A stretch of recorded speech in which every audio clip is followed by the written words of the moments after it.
¿Cuándo te salvó tu intuición de que algo no está bien aquí?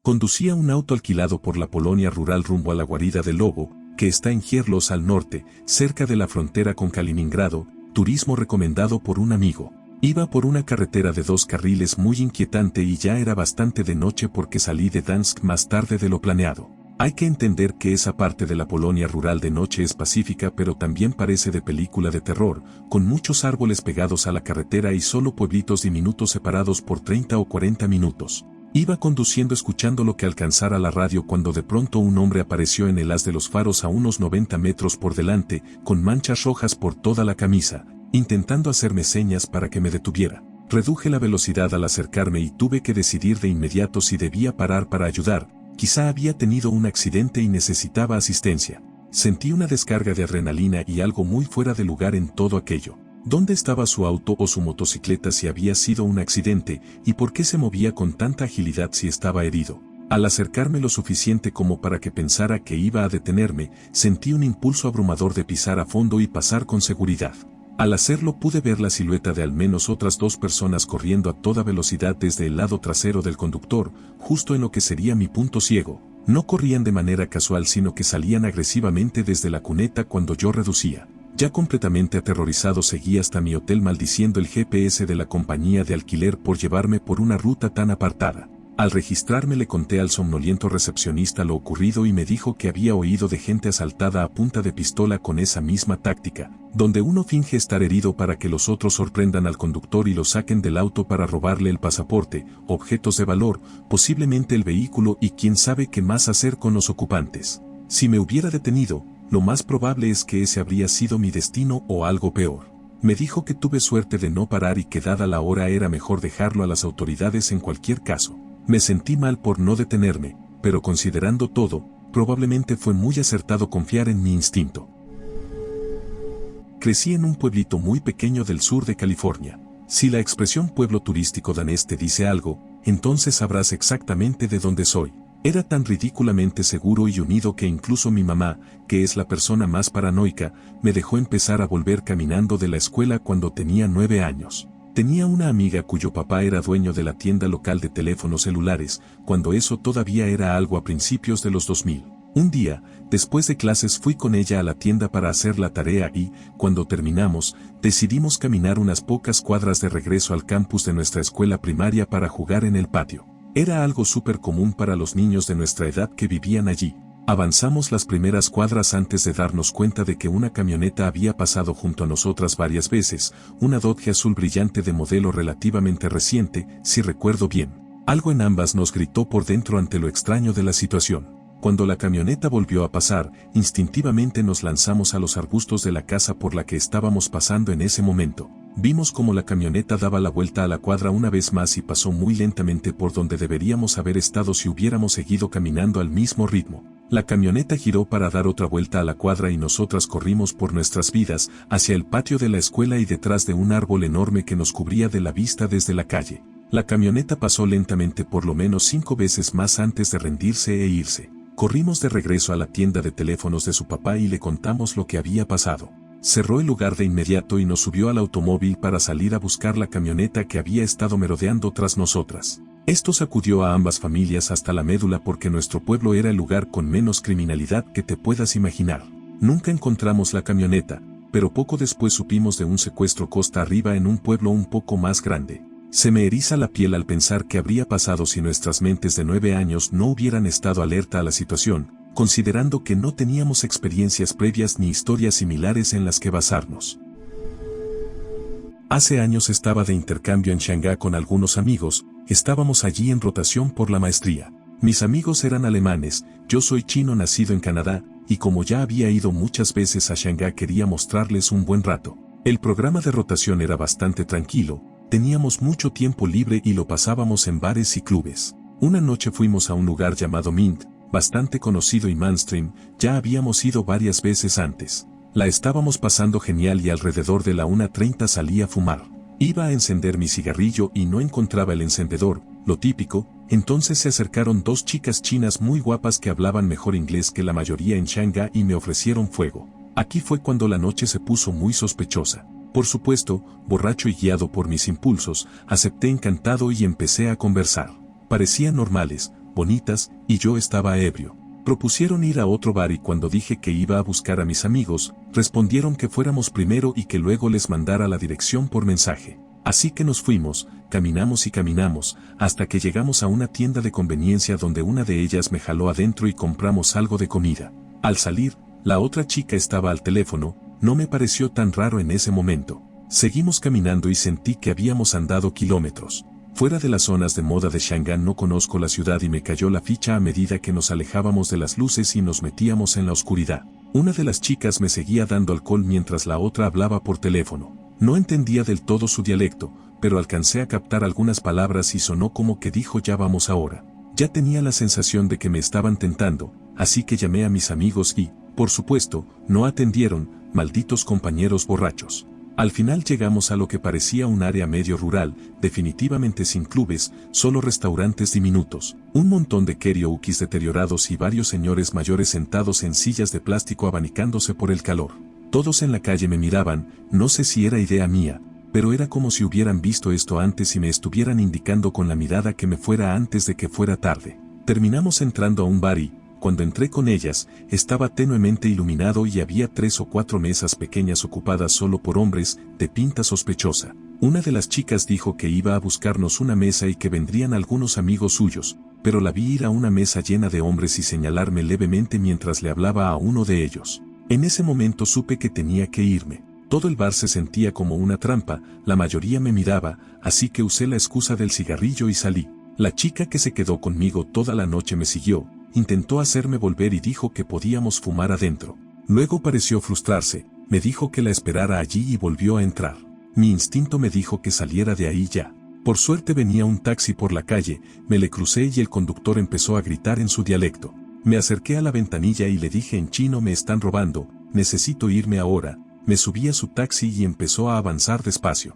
Al irnos miré hacia el bar y vi que la chica salió con 2 hombres que estaban en la mesa de antes, definitivamente me estaban buscando. No es un gran clímax, pero sentí que escapé de que me robaran las pertenencias o, peor, de algo grave. Lección aprendida, nunca aceptes fuego de chicas bonitas en Shanghái. Evité que mi padre muriera por una situación como esta. Durante el último año y medio he estado cursando una maestría y en ese momento viajaba desde la casa de mis padres, que está a más de 2 horas, para ahorrar dinero y mudarme más cerca. Ese día empezó y transcurrió con normalidad.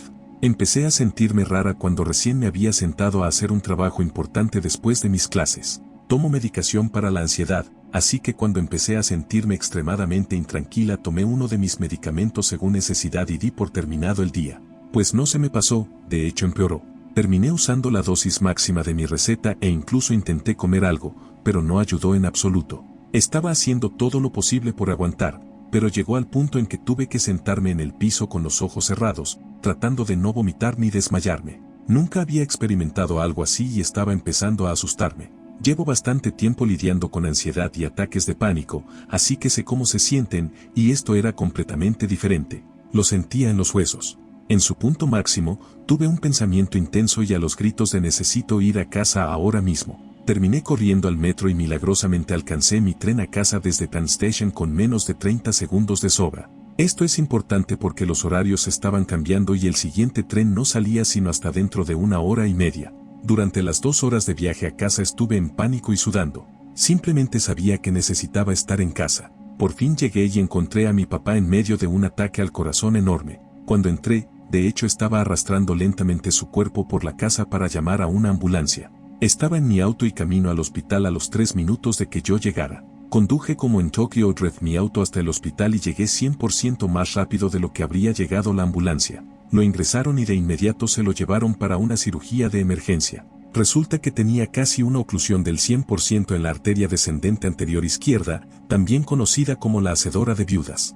¿Por qué tiene un apodo tan lindo? Porque este tipo de oclusión crítica en esa arteria casi siempre es fatal. Han pasado más de 6 meses desde el infarto de mi papá y, milagrosamente, ha tenido un progreso increíble. Aunque perdió mucha función muscular en el corazón, la rehabilitación cardíaca ha ayudado tanto que pudo evitar un marcapasos por completo. Si no hubiera escuchado mi instinto, probablemente habría encontrado a mi padre cuando ya era demasiado tarde. En realidad ya compartí aquí sobre la intuición de mi abuela, pero olvidé otra historia sobre ella. Por lo general se quedaba despierta más allá de la hora de dormir de mi papá y sus hermanos, limpiando, aunque no siempre, cosas sencillas, ya sabes, recoger los juguetes de todos o lo que fuera mientras todos se iban a dormir. Una noche todos parecían cansados antes de lo habitual, pero ella básicamente ya los estaba acostando y todo, así que no debería haber sido un gran problema. Ella misma se sentía muy cansada, lo cual no es inusual por sí solo, pero algo le resultó extraño y, de repente, se sintió muy cansada muy rápido y, con lo último de su conciencia, pensó en salir de la casa para buscar ayuda. Se desmayó en el escalón de la entrada con la puerta aún abierta. Un vecino se dio cuenta y llamó al 911. El monóxido de carbono es más pesado que el aire, así que todos creemos que dejar la puerta abierta de esa manera salvó a todos en la casa. Todos estaban sufriendo intoxicación por monóxido de carbono, y justo era la hora de dormir, así que parecía que todos simplemente estaban listos para acostarse. Un día mi abuela se estaba quedando en mi casa mientras mi mamá trabajaba y yo estaba en la escuela. Yo tenía como 11 años. Esto era bastante inusual porque normalmente me quedaba sola hasta que mi mamá llegaba del trabajo. Iba de regreso a casa desde la escuela, entré al edificio, era un edificio grande de cemento, estilo Europa del Este. Tomé el ascensor, que por suerte estaba en planta baja. Yo vivía en el 5º piso. Llegué a mi piso y cuando se abrieron las puertas del ascensor vi a mi abuela muy asustada, vestida con pijama, me metió rápido en el apartamento y cerró con llave detrás de nosotras. Ni 3 minutos después escuchamos que tocaron la puerta, mi abuela se asomó y había 2 hombres parados justo frente a mi puerta. Casi me dio un ataque de pánico porque mi mamá y yo nos habíamos mudado hacía poco y no conocíamos a nadie. Nos quedamos en silencio hasta que se fueron. No entendía qué había pasado, así que cuando esos tipos se fueron le pregunté a mi abuela y me dijo que estaba sentada en el balcón esperándome y que cuando por fin me vio también vio a 2 sujetos inquietantes siguiéndome a solo unos metros detrás. Básicamente me salvé porque mi abuela estaba en mi casa ese día y por ese ascensor, ya que estaba en planta baja. Lamentablemente, mi abuela falleció este año, que Dios bendiga su hermoso corazón. En agosto de 2019 diagnosticaron a mi papá con linfoma. Luego recibió quimioterapia mientras yo estudiaba en el extranjero. Mi mamá y mi hermana fueron quienes lo cuidaron durante todo el tiempo que estuvo en el hospital. Llamaba a mi mamá todos los días para saber cómo estaba porque quería asegurarme de que se encontrara bien. Sin embargo, una vez, en la videollamada, le dije que lo quería. El 22 de octubre me levanté a la 1 de la mañana y preparé la maleta de la nada, sin explicación, solo una corazonada que me despertó. Por la tarde, mi mamá me llamó diciendo que mi papá estaba en riesgo. El médico dijo que había entrado en coma después del tratamiento reciente y que no iba a sobrevivir. Me horrorizaba perderlo. En ese mismo momento reservé mi vuelo, pero el más económico que podía pagar era para el día siguiente. El día antes de volar a casa falleció en paz. Nunca olvidaré ese día. Fue el peor día de mi vida. Hace unos años teníamos un Nissan Murano y un Ford Focus. Uno es un crossover grande y el otro un sedán pequeño. El Murano era mío, el Focus de mi esposa. Ella conducía 32 kilómetros hasta el trabajo con nuestros 2 niños pequeños, 2 y 5 en ese momento, si recuerdo bien. Se me ocurrió que a mi esposa le gustaría manejar el Murano al día siguiente, la única vez que había tenido ese pensamiento. Como nuestra entrada de autos es para un solo vehículo y yo llegué primero a casa, estacioné atrás para que mi esposa no tuviera opción más que estacionar adelante, más cerca de la calle. A la mañana siguiente, fui al trabajo en su Focus para que ella pudiera usar el Murano. 1 hora después de llegar al trabajo recibí una llamada, mi esposa lloraba desconsoladamente y estaba histérica. Un Jeep Commander que iba a 64 kilómetros por hora la embistió de costado. El policía dijo que mi esposa tenía la culpa, probablemente tenía razón. Sin embargo, todos los involucrados coinciden en que si mi esposa hubiera estado en el Focus, mucho más pequeño y bajo, el desenlace probablemente habría sido horrendo. Tal como fue, la peor lesión fue que mi hijo menor pisó un trozo de vidrio roto que se desprendió de su ropa cuando mi esposa los llevó a casa para que se bañaran, recomendación de los paramédicos. En 2016 tenía 24 años y acababa de tener a mi primer hijo por cesárea de urgencia. Aproximadamente una semana después del alta no podía cargar a mi pequeño de 2,7 kilogramos por las escaleras para cambiarlo sin sentir que había corrido 2 kilómetros. Llamé al obstetra y nos enviaron al servicio de urgencias. Resultó ser neumonía, complicación de la cesárea, pero el médico me miró y dijo, nunca he hecho esto en todos mis años de práctica, pero algo me dice que necesitas que te revisen el corazón. Así que voy a internarte porque quiero que lo hagan lo antes posible, no dentro de 6 semanas. Y tenía razón. Tenía una regurgitación aórtica grave y estaba asintomática. La combinación de la neumonía por la cesárea y la corazonada del médico me salvó la vida. Ahora tengo una válvula artificial, pero también lo detectaron antes de que se produjera cualquier miocardiopatía o aneurisma aórtico. Literalmente, el mejor escenario posible. Ese médico, al escuchar su intuición, salvó a una madre joven y ahora estoy eternamente agradecida por cada día que tengo con mi familia.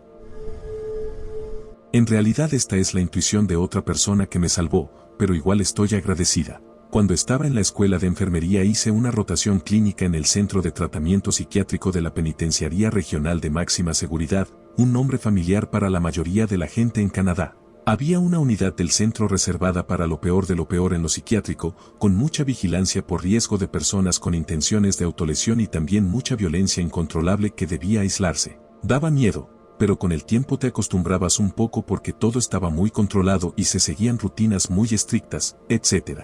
Un día estaba repartiendo los medicamentos a todos en esa unidad. Lo hacemos con una guardia, que abre la pequeña ranura de comida, situada aproximadamente a la altura del pecho y de aproximadamente 30 centímetros de ancho por 15 centímetros de alto. No era mucho espacio, pero cabía un brazo. Iba avanzando por la fila y le pasé a alguien sus medicamentos como de costumbre, él los tomó y casi al mismo tiempo la guardia se volvió hacia mí y dijo: da un gran paso hacia atrás. Ya me encontraba a un buen metro de la abertura, pero me alejé otros 1 a 2 metros. Entonces el hombre nos mostró su vaso, como indica el protocolo para probar que se tragó todo, y luego se me quedó mirando unos segundos. De la nada, ese hombre estalló acusándome de no haberle dado sus medicamentos, llamándome de todo mientras hacía todo lo posible físicamente por atravesar la puerta para llegar hasta mí, incluso lanzando golpes a través de la ranura y echándose hacia atrás para embestir la puerta con el hombro. La guardia simplemente cerró y trabó la ranura con calma, y seguimos por la fila como si nada hubiera pasado. Supongo que para ella era un día más, pero yo nunca olvidaré la mirada en los ojos de ese hombre. Mi perra es un Border Collie cruzado con un Tabby, que son razas de perro de granja, así que le gusta ladrarle a casi todo. Autos, gatos, moscas en la pared e incluso cuando el viento sacude demasiado los árboles. Una vez por la noche se puso a ladrar y decidí revisar en lugar de ignorarlo como de costumbre. Abrí la puerta y vi a 2 hombres entrando a la propiedad por la puerta trasera intentando robar. Así que grité de inmediato con mi voz más fuerte, ronca y potente: váyanse al carajo o suelto al perro. Se sobresaltaron, exclamaron ¡ay, mierda!, y se dieron vuelta, salieron sigilosamente, cerraron la puerta detrás de ellos, que considerados, y se fueron en auto. Mi perra ni siquiera es tan grande ni feroz, solo sonaba así y ellos no podían verla. Llevé a mis 2 niños pequeños al parque local, tenían 4 y 6 años en ese momento y uno tiene necesidades especiales. Tengo una regla personal de no usar el teléfono, en parte por la ubicación y en parte por la salud de mi hijo. Ese día en particular noté a 3 hombres en el parque, que es grande, con el área de juegos infantiles en una mitad y mesas de picnic en la otra. 2 de ellos estaban cerca entre sí, obviamente se conocían, pero no se sentaron juntos, vi que tomaban distancia y se iban acercando poco a poco al área de los niños. Luego noté a un tercer hombre que parecía conocer a los otros 2 y que entró desde la zona de juegos. Tuve la mala sensación de que intentaban rodearnos, éramos solo mis hijos y yo en ese parque, así que tomé la decisión abrupta de irnos. Habíamos estado allí quizá 15 minutos y mis hijos se decepcionaron, les dije: nos vamos porque no es seguro. Sigo convencida de que ese día no estábamos a salvo, no tengo idea de qué pretendían, pero rodear a una madre con niños pequeños sugiere que no tenían buenas intenciones. Hay una carretera muy divertida que te lleva de Niederdorf a Bach, o de vuelta, en Alemania, puedes ir a 60 o 70 km por hora por curvas cerradas y pequeñas lomas suaves, y a su alrededor hay campos por todos lados con lo que esté en temporada y sin intersecciones durante varios kilómetros, es una carretera muy divertida para ir demasiado rápido. Ese día había algo como trigo y estaba alto, no podía ver alrededor de las curvas, pero conocía bien la carretera, me mantenía en mi carril, iba rápido y sonriendo. A mitad de camino escuché una voz en mi cabeza, tan clara como si la persona estuviera sentada a mi lado, que dijo: tienes que bajar la velocidad. Me sobresaltó y frené de inmediato. 2 segundos después salí de una de las curvas y me encontré con la parte trasera de una cosechadora que ocupaba ambos carriles y avanzaba despacio, apenas alcancé a detenerme a tiempo. Esos 2 segundos extra de frenado salvaron al Volvo, al menos, y estoy bastante seguro de que también me salvaron la vida. Una vez estaba en el banco haciendo trámites en el cajero automático. Noté una furgoneta negra y amarilla estacionada con un hombre en el asiento del conductor. La furgoneta estaba apagada y él solo estaba sentado allí. Me incomodó, así que no quise irme a casa. En su lugar subí a mi auto y me moví al otro lado del estacionamiento, cerca de una ferretería y de un centro de reciclaje al aire libre. Era pleno día. Me quedé en mi auto haciendo como que leía y la furgoneta arrancó y se desplazó hacia mi lado del estacionamiento. De nuevo estacionó la furgoneta en marcha atrás en un lugar que quedaba frente a mi auto. En ese momento supe que no debía ir a casa, que estaba cerca, así que en su lugar me bajé y fui a visitar a los 2 hombres que atendían el centro de reciclaje. Les pregunté si podía sentarme en su silla extra porque el tipo de la furgoneta me estaba incomodando. Dijeron que sí y, como había poco trabajo, nos pusimos a conversar. Les pregunté qué tal les gustaba el trabajo y cómo les había ido. El sujeto de la furgoneta por fin encendió y se fue, después de que yo le tomara una foto y le enviara la información por mensaje de texto a mi esposo. Después de otros 10 minutos con los chicos tomé una ruta con rodeos para volver a casa y asegurarme de que la furgoneta no estuviera por los alrededores. La mejor parte es esta. Les pregunté cuánto tiempo llevaban trabajando en la estación de reciclaje y dijeron que unos 4 meses. Yo dije, oh, ¿qué hacían antes de esto? Y ambos respondieron, oh, antes estábamos en prisión. Bueno, lo que sea, igual me salvaron. Hace unos 10 años trabajaba de seguridad en un sitio a unos 80 kilómetros de casa, salí del turno a medianoche y ni me molesté en cambiarme el uniforme porque solo iba a detenerme a cargar gasolina. Había 2 gasolineras abiertas después de medianoche en la ciudad donde trabajaba, pero se me pasó la primera mientras conducía. Entré a la otra, misma marca, mismo precio de gasolina, el mismo tugurio en todo sentido, y simplemente hubo algo que no me gustó. No veía a nadie alrededor aparte del dependiente, pero decidí volver a la otra. Llené el tanque y, al salir de la ciudad, me acerqué de nuevo a esa gasolinera. Afuera había 3 patrullas de la policía municipal, 2 adjuntos del sheriff y un patrullero estatal bloqueando la carretera con las armas desenfundadas. Resultó que un policía municipal había entrado en medio de un robo. El tipo le metió un disparo al chaleco y el dueño de la tienda dejó al ladrón inconsciente de un batazo antes de que el policía pudiera recuperarse lo suficiente para sacar su arma. Ese habría sido yo, con un uniforme y una placa brillante, pero sin chaleco antibalas. No yo, sino mi madre, le salvó la vida a mi abuelo cuando tuvo un accidente cerebrovascular en su sillón, en la sala de estar. Todos habíamos empezado a caminar por la calle cuando mi madre, después de unos 50 a 75 metros desde la casa, dijo, voy a regresar y revisar a papá. Fui con ella y casi vi morir a mi abuelo. Estaba en el sillón, consciente pero incapaz de moverse o hablar, solo miraba a mi madre con los ojos desorbitados. Llamó a 911 una vez y luego una segunda cuando sintió que estaban tardando.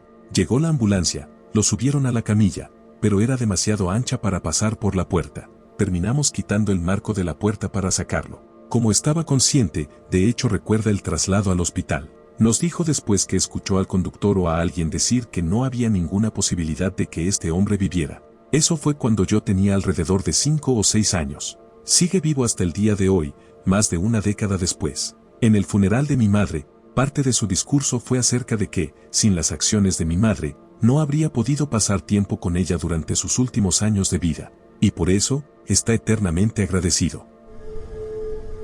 Normalmente voy al club con mi esposo. Él estaba fuera de la ciudad pero tenía amigos que dijeron que saldrían. Mi club siempre ha sido muy seguro, pero el área en la que está ha tenido sus altibajos, porque beber y tener un montón de clubes en una zona pequeña trae borrachos y maleantes de todo tipo. Como estaba sola elegí con cuidado dónde estacionar. El lugar habitual quedaba a unas cuantas cuadras y era más lejos de lo que me resultaba cómodo. El estacionamiento de pago estaba abierto, pero meten tantos autos que entrar y salir puede ser difícil y por alguna razón eso me incomodó. Elegí estacionar en la calle a 2 cuadras. Esa cuadra en sí estaba oscura, pero la siguiente estaba muy bien iluminada gracias a un hotel que había. Básicamente tenía una cuadra medio oscura, una cuadra muy bien iluminada, con el estacionamiento de pago y el encargado enfrente, y luego estaba mi club, un tramo directo. Mi auto y el club quedaban a la vista uno del otro si te parabas en la esquina y te inclinabas lo suficiente. En el momento en que entré al club supe que algo estaba mal, pero no lograba precisar qué.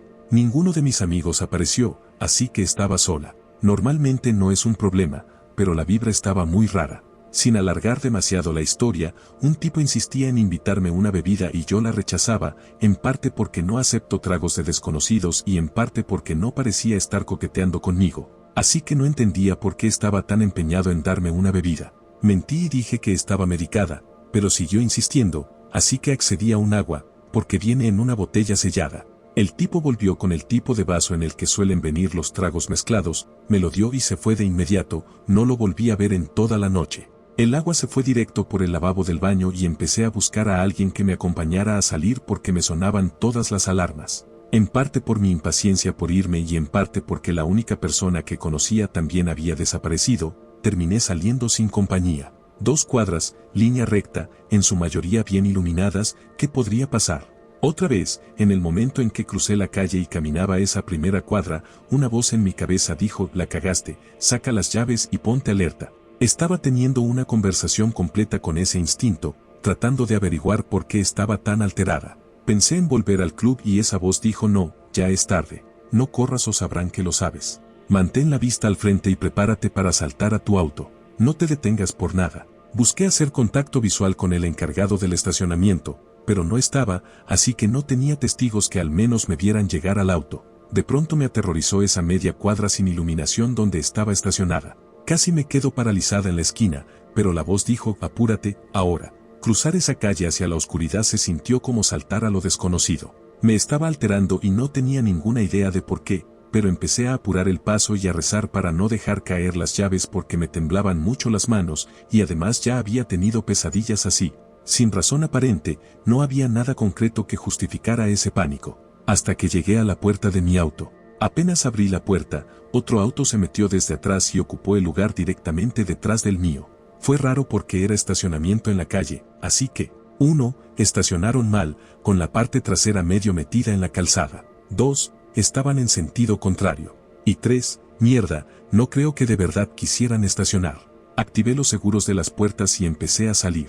En el retrovisor vi el torso de un tipo que saltó del auto y fue hacia mi puerta del acompañante. Ya estaba saliendo del lugar, pero alcancé a ver su brazo tenso y el puño cerrado justo afuera de mi ventanilla del acompañante. Me aterraba no haber dejado suficiente espacio para salir y tener que dar marcha atrás otra vez. Si se hubiera estacionado más cerca, no habría tenido espacio suficiente. En ese punto estaba completamente decidida a chocar el auto de enfrente si hacía falta, porque esa voz seguía gritando, no te detengas. Y entonces me fui, y esa voz se fue, y yo iba por la autopista en el silencio más ensordecedor que he experimentado, tratando de entender qué acababa de pasar. Me llevó un rato unir las piezas, pero creo que el tipo de las bebidas estaba adulterando tragos y el del auto era el de recogida. Cuanto más lo pienso, más siento que era una operación de trata de personas. Si hubiera sido 2 segundos más lenta por cualquier motivo, solo puedo imaginar cómo habría terminado esa noche.